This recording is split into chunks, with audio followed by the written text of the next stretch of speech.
Bonjour Arnaud, Bonjour Jean-Michel. merci de me recevoir chez toi. On est ici dans le quartier Montmartre. Exactement. On doit être le 24 septembre, si je ne m'abuse.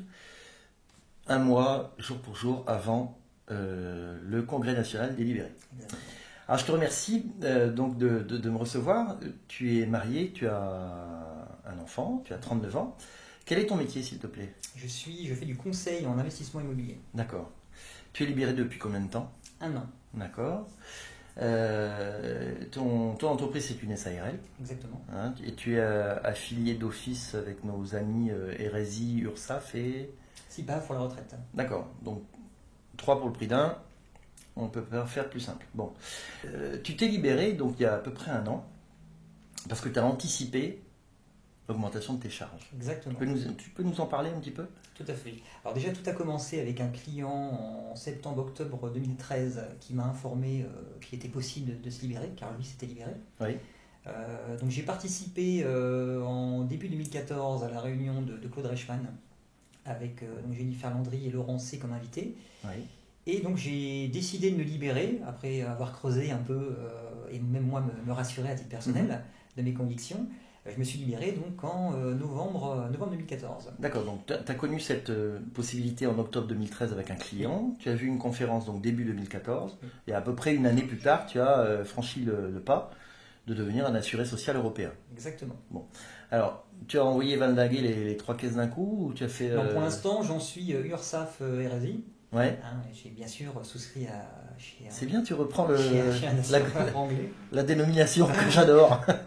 Ouais, bien sûr, donc j'ai souscrit à une assurance européenne, effectivement, donc pour être dans le bon droit. D'accord. Ensuite, donc tu as... Alors ici, on dépend du tribunal des affaires sociales de Paris. Oui. Hein. Et c'est assez rapide, c'est assez violent en fait. Le tribunal des affaires sociales de Paris, c'est le plus violent, enfin, on va dire, de France. Donc tu nous racontes un petit peu le processus depuis ta libération. Tu as eu une mise en demeure, puis... Exactement, mise en demeure, contrainte. La première contrainte est arrivée, donc j'ai eu un premier passage au TAS contre l'URSSAF. Alors, juste, on fait une parenthèse. On revient un petit peu en avant. Il faut savoir que si tu ne t'étais pas libéré, tu as fait les calculs avec ton comptable. Exactement. Actuellement, tu donnerais 4 000 euros par mois Tout à fait. sur l'ensemble des caisses. Oui. Ce qui pour toi serait inimaginable parce que tu ne peux pas te démultiplier pour travailler, c'est ce que tu m'as Tout expliqué. à fait.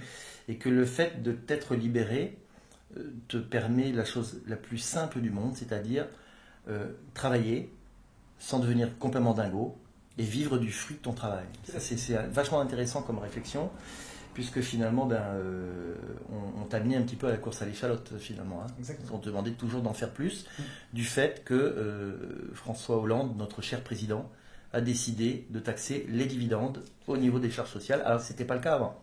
C'est pas clair. Voilà, donc j'ai bien résumé la situation. Bien résumé. Ok, on y retourne. Donc tu arrives au TAS Oui. le 16 avril.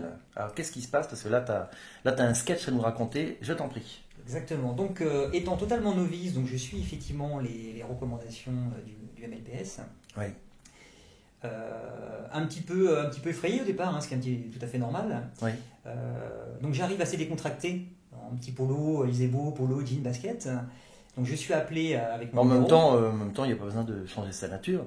Oui, tout à fait. Si tu vas pas en short avec des tongs, ça va à peu près, j'imagine.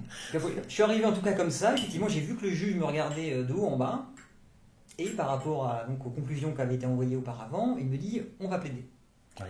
Très bien. Et donc il met mon dossier en dernier de la pile. Donc il met en dessous en fait au moment de l'appel, parce qu'il faut savoir que dans un tribunal, il y a les dossiers qui sont récusés, enfin ceux qui sont reportés. Voilà, tout à fait. Et puis ensuite, ceux qui sont plaidés passent en dernier. Enfin voilà. Donc toi, hop, il te repère, il te met en dessous quoi. Exactement. Voilà. Il y avait d'autres dossier à plaider, mais toi spécialement il te met en dessous. Exactement. Et là il te dit, quand ça arrive à ton tour, vous êtes le dernier. Vous êtes le dernier, donc il demande la nature du dossier, la dame lui dit, bon c'est pour la remise en cause effectivement de l'URSSAF. Oui, mais il rajoute, comme vous êtes le dernier, on peut rester jusqu'à 5h du matin. Et c'est là qu'il me dit, justement, il est 5h, vous avez toute la soirée, voire toute la nuit si vous le souhaitez, donc pour m'expliquer un petit peu pourquoi vous avez le droit de quitter l'URSSAF. En fait, il te prenait pour un con quoi. Exactement.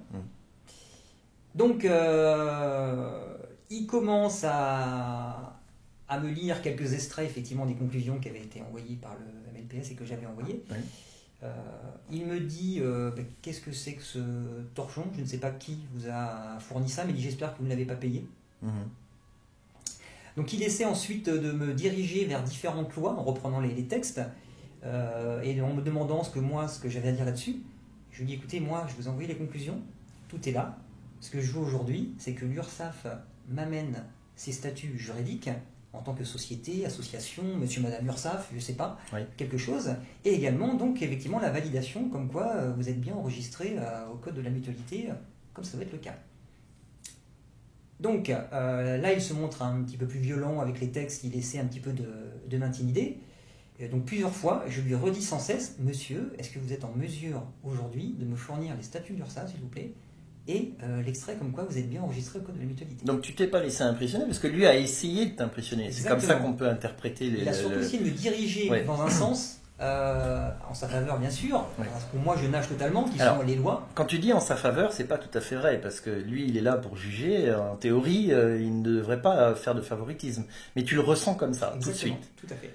Et donc il oriente ta plaidoirie Tout à fait. en fonction de ce que lui est intimement convaincu qu'il faut faire, c'est-à-dire la morale sur la solidarité nationale, etc. Enfin, tu l'as La évoqué morale. tout à l'heure. Hein. Pas tout de suite la morale. Ouais, Au alors, départ, d'accord, vas-y, il était continue. il était un petit peu virulent au départ, puis voyant que c'est pas que je me laissais pas faire, c'est que moi j'avais en tête Une ligne de conduite. Voilà, une ligne de conduite, deux questions, les statuts d'URSSAF s'il vous plaît, et comme quoi vous êtes bien enregistré au code de la mutualité. Et à chaque fois je lui rabâchais ça.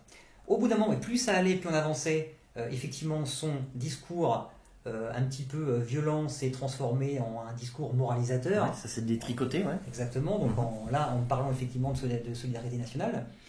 Et lui rabâchant tout le temps, monsieur, est-ce que vous pouvez me fournir, s'il vous plaît, les documents que je vous demande?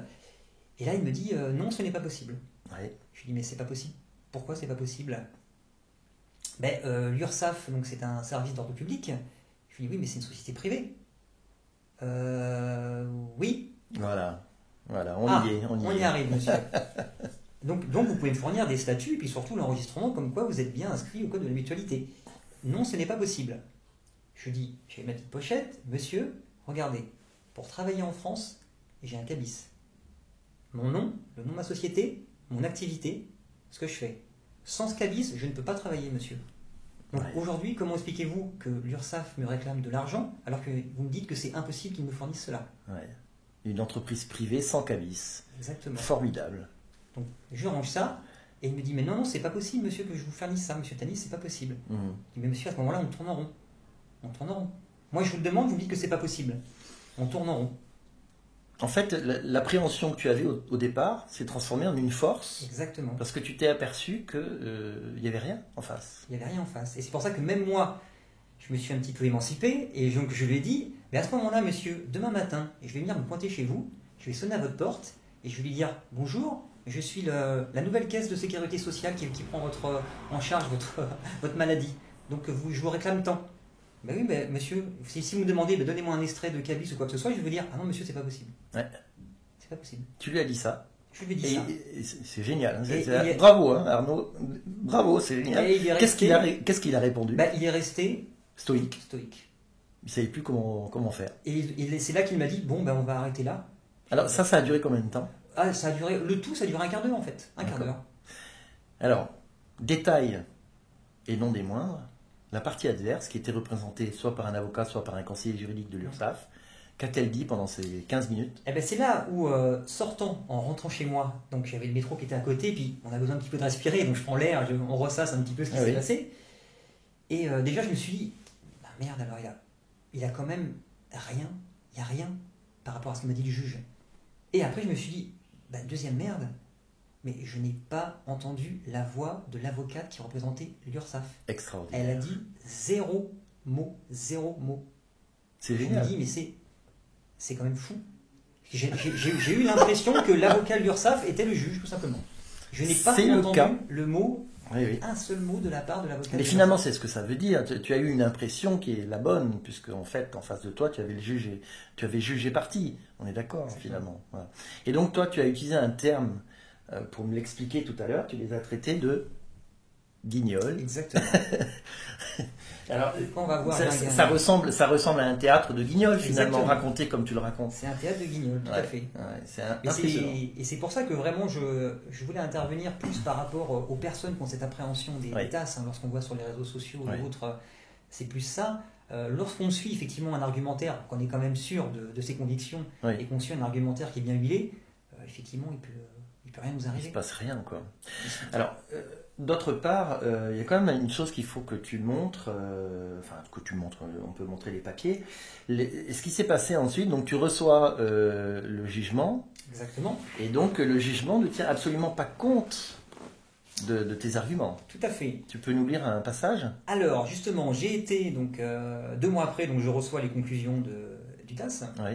Et ce qui me donne encore aujourd'hui encore plus la force de me battre et surtout l'envie de me battre, c'est qu'on me dit, donc monsieur X, qui a comparu, n'a saisi le tribunal d'aucun moyen, et l'URSSAF d'Île-de-France a pleinement justifié de la régularité de la situation d'affilié de l'opposant, ainsi que de la conformité des calculs des cotisations avec les règles légales en vigueur. Ouais, c'est-à-dire qu'en fait, ils ont prouvé que tu étais inscrit dans un fichier, et ils ont prouvé qu'ils savaient faire une règle de 3 pour calculer ce qu'ils te demandaient. Exactement. C'est-à-dire que moi, par exemple, si je crée un fichier informatique en mettant le nom de Pierre-Paul Jacques dedans, et en faisant une règle de 3, allez, moi je suis grand seigneur, hein.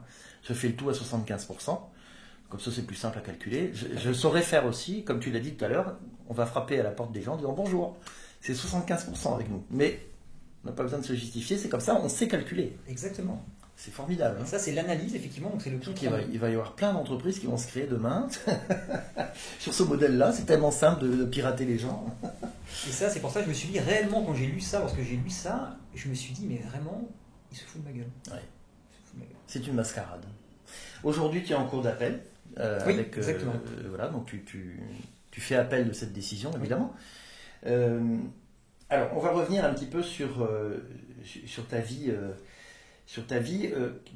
Quel est l'impact aujourd'hui de cette libération, de ce combat?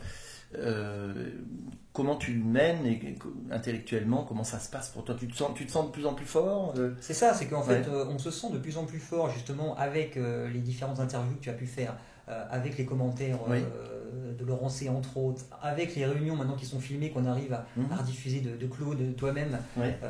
C'est vrai qu'on a besoin d'être entouré, mais c'est plus vraiment être rassuré par rapport au déroulé, je trouve. Moi, le fait, entre guillemets, j'avais l'appréhension de mon premier passage au TAS, mais aussi l'envie pour voir un petit peu ce qu'il allait en découler. Voilà. Et aujourd'hui, comme je te dis, je suis sûr de mes convictions. Après ce que j'ai vécu, la mascarade que j'ai vécue pendant un quart d'heure, je suis persuadé que le combat continue. Bon. Moi, je vais te poser une dernière question avant de te demander de conclure. Tu ne communiques pas du tout sur Facebook. Est-ce que ça va venir ? Pour l'instant, à mon niveau, non. Moi, je me suis mis sur Facebook uniquement donc, pour être rattaché au mouvement délibéré, prendre le plus d'informations possible dans le cadre de ma libération. Maintenant, mais dans le cadre de la solidarité nationale du mouvement délibéré, il va falloir que tu donnes un petit peu de tes informations. Oui, effectivement. Est-ce que tu serais partant, par exemple, pour aller rejoindre un apéro délibéré sur Paris bientôt? Tout à fait. J'ai proposé d'ailleurs, on en parlait tout à l'heure, à ton collègue Grégory Matisson, exactement, que j'ai interviewé hier. Tout à fait. J'ai pas pu participer à la première, donc il a lancé un appel comme quoi pourquoi pas une seconde après donc le congrès du 24. Donc je dis effectivement avec plaisir à ce moment-là que c'est génial. Tout à fait. Bon Arnaud, merci. J'ai comme d'habitude te demandé de regarder le fond de la caméra et le dernier mot c'est pour toi, hein, pour les libérés, les futurs libérés, en se donnant rendez-vous le 24 octobre, donc dans un mois précisément. Je t'en prie, à toi la parole. Ben c'est surtout, n'ayez pas peur. Aujourd'hui, on a la possibilité de le faire.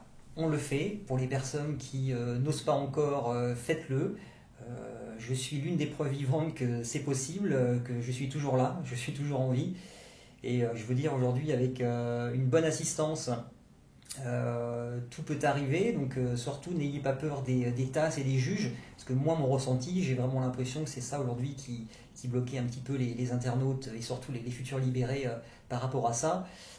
Mais comme je vous le dis, je le redis, après la mascarade que j'ai vécue au mois d'avril, surtout n'ayez pas peur et je suis même prêt donc, à aider certaines personnes qui passeraient donc, au tribunal de Paris. Donc n'hésitez pas à me contacter via Facebook. Merci Arnaud, merci beaucoup. Merci Michel. Bon, Arnaud, c'est pour le bêtisier en fait. On est ici, non pas dans ton bureau, mais dans ta cuisine. Exactement. Et tu as un pense-bête. Tu nous expliques que...